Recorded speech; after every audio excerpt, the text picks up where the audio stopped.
আসসালামু আলাইকুম। আপনারা সবাই কেমন আছেন? আলহামদুলিল্লাহ আমিও ভালো আছি। আজ আমি একটু শুটকি ভুনা করব। তাই কড়াইতে চুলা অন করে দিয়ে কড়াই গরম হয়ে গেছে।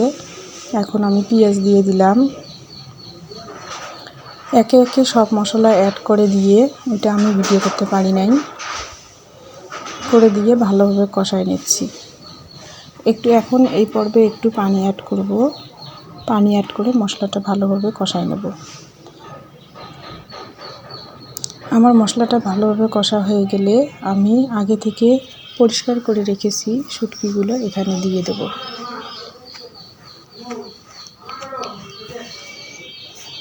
পরিষ্কার করা শুটকিগুলো এখানে দিয়ে দিলাম। এখন নেড়ে ছেড়ে ভালোভাবে আবার কষাই নেব।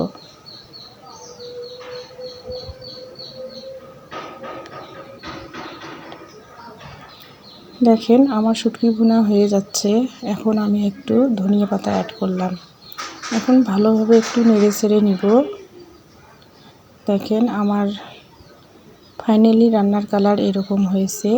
আমার রান্না শেষ হয়ে গেল। কেমন হয়েছে একটু কমেন্ট করে জানাবেন। আল্লাহ হাফেজ।